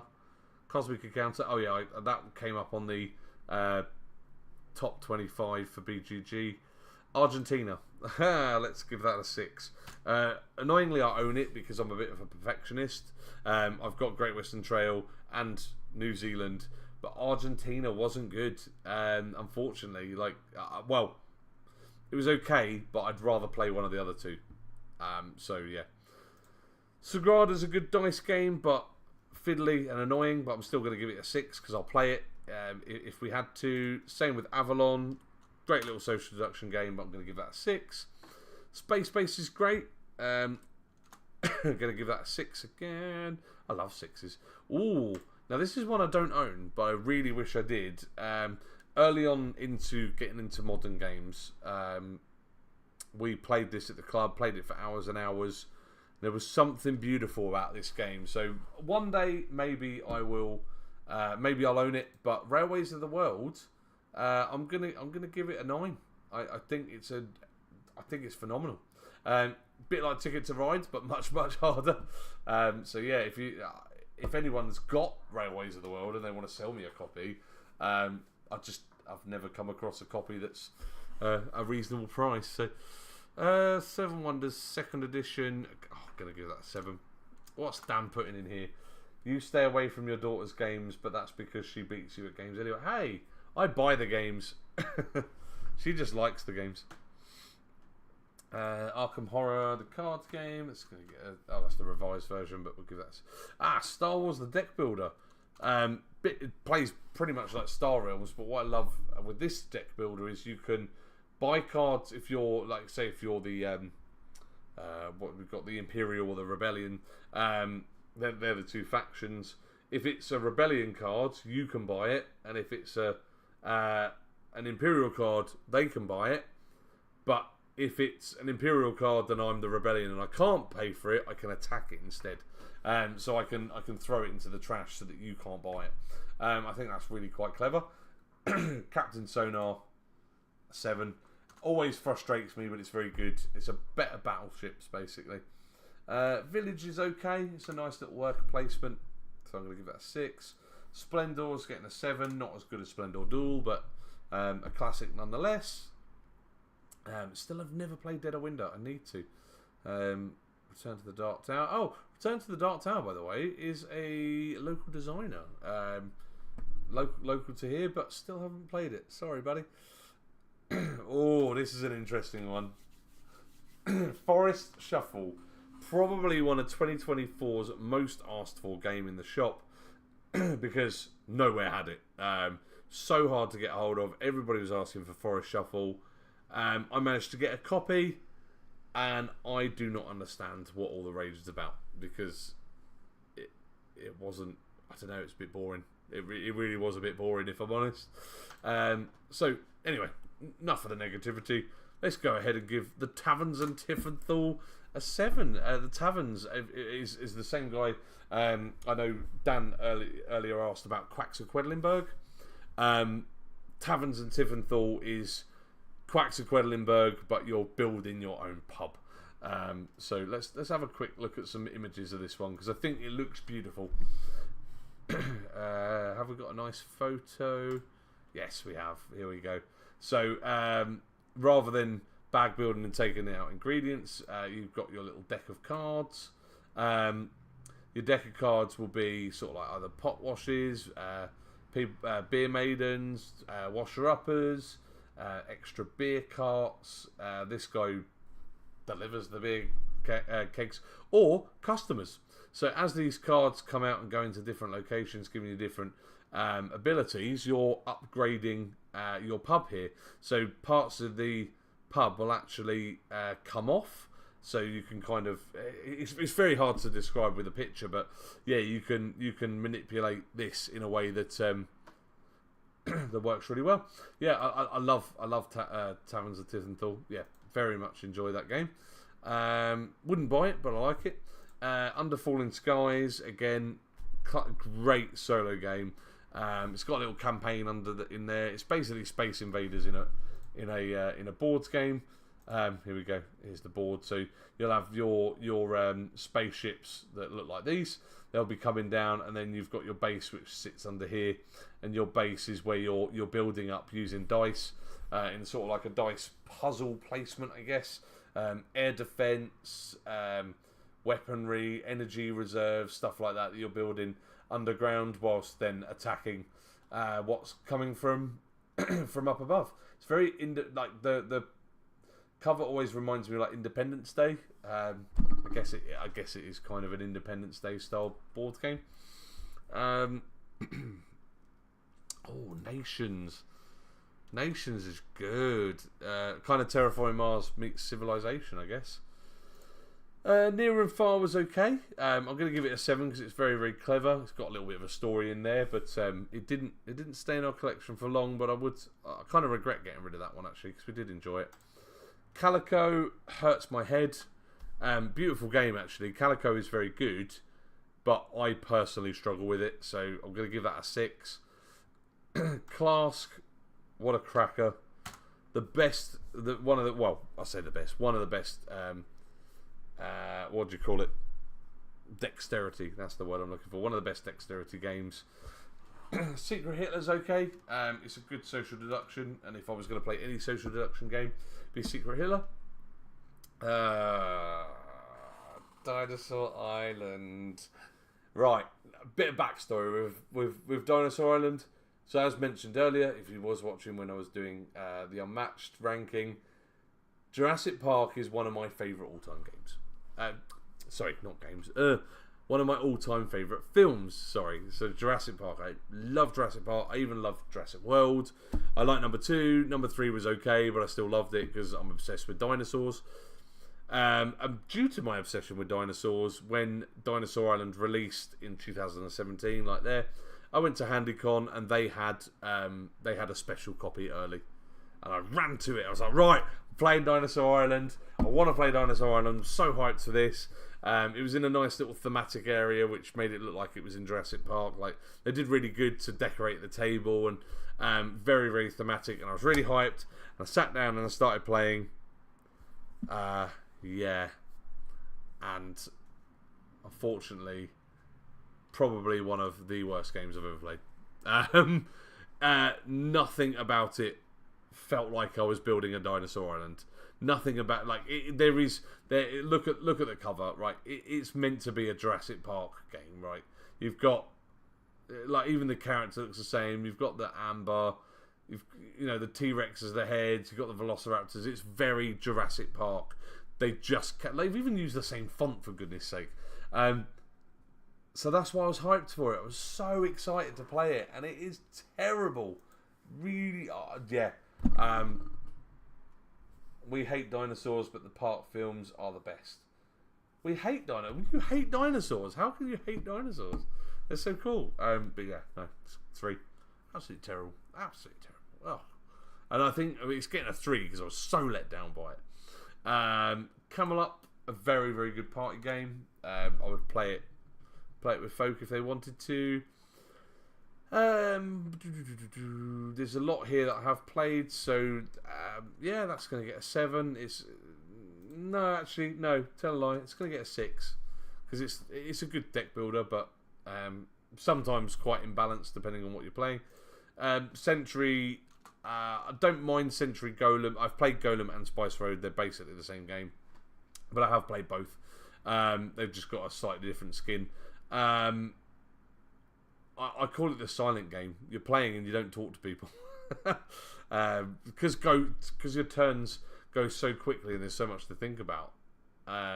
You're always planning, so you're never actually talking to anyone. Deception Murder in Hong Kong, a great little party game. The only thing is you need lots of people to make this work, so quite often I don't have lots of people around to play it. So Micro Macro, interesting one. I like Where's Wally and it's okay, but yeah, it's fine. Sushi Go Party, that's going to get a 7. Talking of Sushi Go, let's have a moment. This is something I'm going to buy tomorrow, but I was loading up for MegaCon, which Dan in the chat is coming with me to MegaCon. I went through maybe all 60 copies to find the lowest number. So we've got Sushi Go, the 10th anniversary, and the lowest number that we had was 281 out of 5,000. So I got the lowest one I possibly could. I mean, that's definitely the top, well, almost top 5%. So yeah, looking forward to that. So it's a proper bento box. So yeah, it's got like little deluxe version bits in there. Haven't opened it yet because I'm going to wait for Jess to open it. There you go. We can put that behind me. Cool. So right, let's carry on. But I love Sushi Go Party. It's okay, but I'm really looking forward to that one because it's got the 10th anniversary. It's got boosters in it as well, so like little booster packs that you can open. Yeah, Dan's put ooh in the chat. I am bringing 39 copies because, well, I'm bringing 40 to the show, but I'm going to be buying this one. 39 copies of this I'm taking to the show because it's serialized and so sought after. I think this will be a good one to go at the show. So I want to open it, but yeah, it is in a proper bento sushi box, which is so cool. Yeah, and I got because they're wood engraved with the number, so I wanted the lowest number I possibly could find. Right, where else are we? Role player, it's okay. You can design a D&D character in a dice puzzle game. Isle of Skye, I'm going to give that an 8 because it's better Carcassonne in my opinion. I've got the digital version. Wait, what? I want to open it, not Jess. Oh, you want to open it, not Jess? Well, I did say I would get it for Jess. I mean, you can open it again at the weekend because I'm gonna bring it at the weekend. So Western Legends. Gonna give it a 6. I really like Western Legends. I am gonna give it its dues. Let's have a look at it quickly because the map's beautiful. It's basically Red Dead Redemption in a boards game, which is really cool. Oh, okay, that's zooming in too far.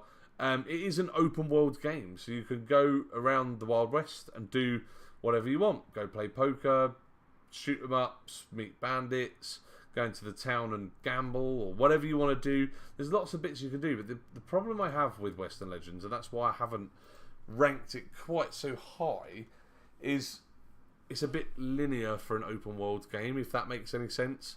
I can win it quite easily by playing poker, dropping off some gold for money, gambling it with more poker, dropping it off. You can pretty much just make a ton of money and win doing that. So all the battling of the shoot 'em ups and the bandits and the duels is kind of goes out the window. Right, Santorini. Oh, there's a 9. I love it. It's one of the best abstract games I've ever got. When it was unavailable in the UK, and I did actually, I must have played it when it released. So it says 2016. Jess was born in 2012, and when she was 4 years old, we went to a board game cafe called Thursday Meeples over in Oxford, and obviously she was only 4. But we had been playing some games with her, so we said, "Oh, have you got any suggestions?" And they suggested Santorini. And I loved it so much, I was trying to find somewhere that was selling it, and I found a copy from the States. I spent £85 on it, but it did have all the expansion and all the add-ons, and it was a Kickstarter version, so I don't regret it. But then after I bought it, about 6 months later, it came to the UK for 20 quid. So it's a little bit, it's a little bit awkward, because I was like, I spent so much money on that. Hero Realms is okay, but not as good as Star Realms. Pulsar 2849, it was okay for a space exploration game, but Tapestry I hate. I'm not going to go into it. The bloody Stonemaier saying this lovely Civ building game, and you just got 4 tracks. Tapestry's ugly. Sorry if you like Tapestry, but no, I'm not a fan. I was really hyped. I think a bit like Dinosaur Island, I was really hyped for Tapestry. And yeah, say no more. Jess was beating you at 4 years old. I think genuinely she might have beaten me quite a few times at Santorini.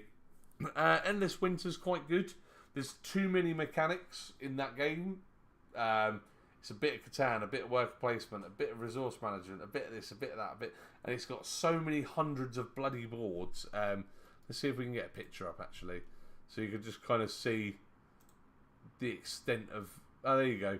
So you got your player board and your reputation track, and then you have to lay out a bunch of cards that you're drafting, and then you've got your worker placement board, then you've got your hunting board, then you've actually got the map. Like, this is ridiculous. You cannot fit it on a regular table. This person must have a massive table, because there's just too much going on in this game. Oh look, you've even got another. I think this might be ice, doing something in the ice as well. So you've got something going on here, something going on here, something going on here, drafting here. Like, it's just so much going on. So it's good, but yeah, too much for a game. Detective. In premise, it was good. Not good at all. Viticulture's getting a 7, where you're making your own. You're given a distillery or a wine. Sorry, a vineyard. That's the word. You're given a vineyard, and you've got to create and sell wines. It's okay. Chronicles of Crime is okay, but it gets too hard. The Mind. No, I didn't enjoy Mind MGMT. So Mind MGMT was very much a kind of a one versus many, trying to figure out where on the map someone is going, and the rest of the team have got to deduce where you're finding this hidden person. Really clunky and weird, and yeah, didn't enjoy that one. SETI, I learned this yesterday. I'm going to give it an 8 for now. I want to play it some more. I think very quickly I'm going to enjoy it, and it probably will start to hit out a 9. But from my first, oh look, it's on my wish list. Oh, okay. Why is it on my wish list? It shouldn't be. Right, there we go. I've taken it off because I do own it. The only reason, oh, by the way, some of these that say owned, that's the Canterbury Gaming Convention own it, not me. So yes, I own Zeti, but I'm not putting it on owned because it might go into the library for people to borrow, but probably in like a leave a deposit and borrow it. We'll see how we go with that. So yeah, Zeti, absolutely incredible.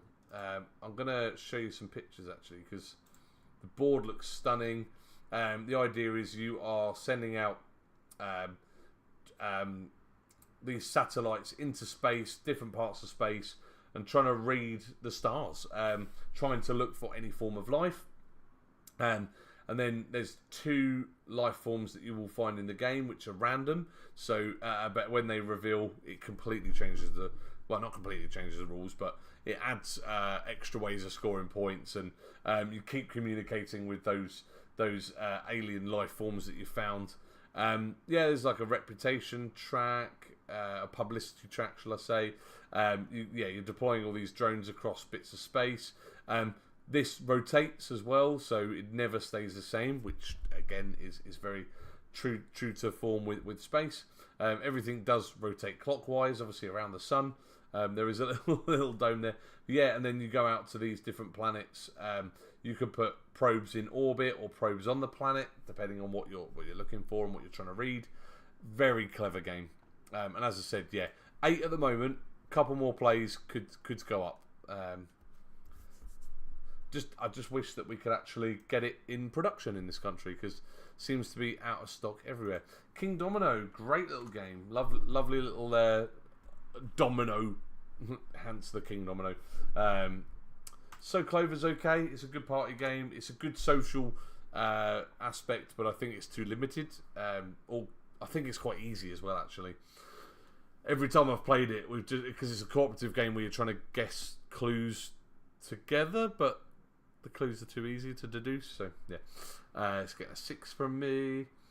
Hive. Oh, I love Hive. Plays a bit like chess, but with bugs. Rococo's awesome. A dressmaking game with worker placement, etc. Sort of hiring people who can sew certain dresses, and then you show them off at the ball, and whoever's got the poshest dresses wins. Time Stories. I enjoyed it. I think it's good. I think people should give it a go. Forgotten Waters is trash. It's just reading a book. There's choices, but I'd rather play something like the Fighting Fantasy books or something like that. Forgotten Waters was not fun. Sorry, just wasn't. Seasons, I remember enjoying it, but I wouldn't buy it. But yeah, Seasons is good. Distilled, oh, I love Distilled. So Distilled is one I do have over. Can you see it? There you go. Yes, there. Look, Distilled. I've got everything for it. I saw them at UK Games Expo. They had the base game, all the fancy goodies with it, all the extras, everything I needed. Yeah, Distilled is absolutely phenomenal. I would definitely rate that. Turing Machine, I've only...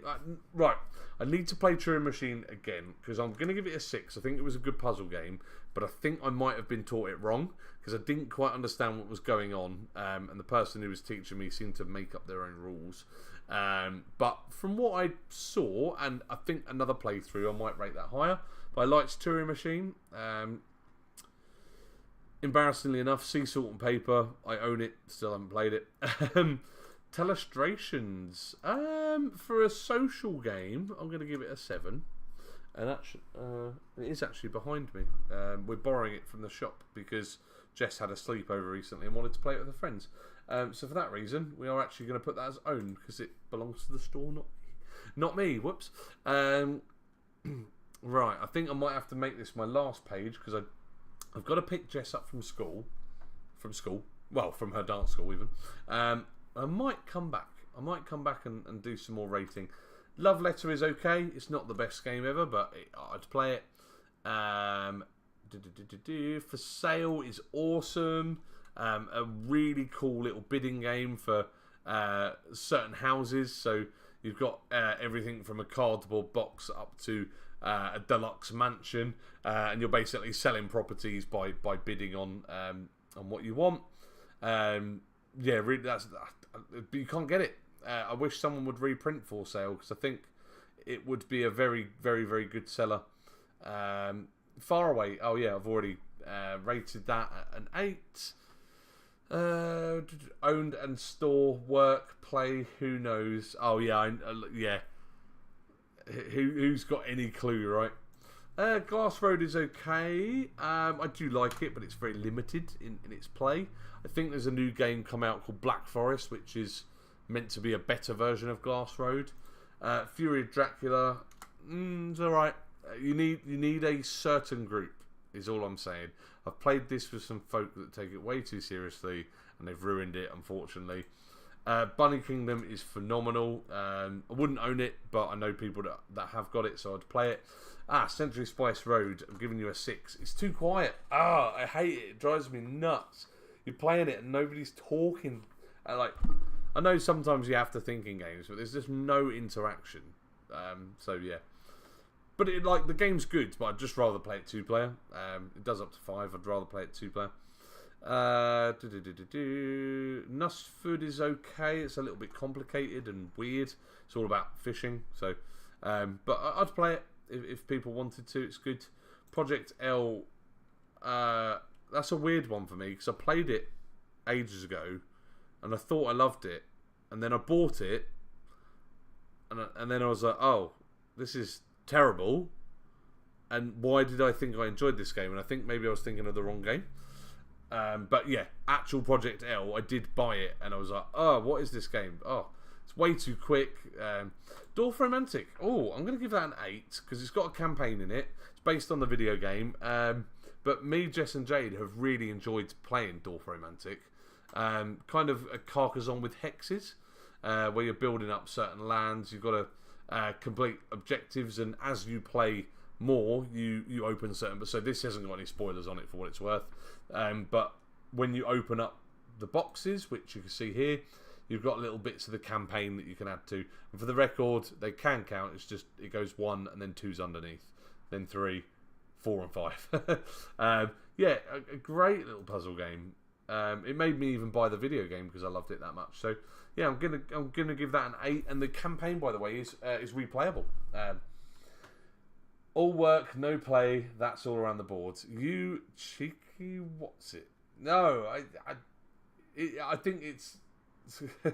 I know you're being sarcastic, but you know. Above and Below, I'm gonna give that 6. It's all right. It's okay. Arboretum is a good cards game, but it confuses me. So that's getting a 6. You've got to get certain trees in a line together to multiply. Barren Park, that's getting a 7. Great polyomino game. It just ends a bit abruptly. Letters from Whitechapel. Now, I would own this if I could. It's too expensive, the copies I've seen out there. I would give that an 8. I love Scotland Yard, which is a one versus many. Everybody plays the police, and they're trying to hunt for Mr. X in Scotland Yard. And Letters from Whitechapel is a darker themed and a much more complex version of Scotland Yard. And I think it's beautiful. So you've got one person plays Jack the Ripper, and everybody else plays the detectives trying to find where Jack the Ripper has done his murdering. Gizmos is good. I think it's a good little engine builder game. If you like things like Splendor and Century Spice Road, you'd very much like Gizmos. And it's you get to play with marbles. Woo! Right, on that note, it is 25 past, so I really must go because I've got to go get my daughter from her dance class. So I'm going to leave my reviews there. For those who did watch, thank you so much. Thank you, Dan, for all your input. I might be back in about 5-10 minutes. So because I'm having a good time.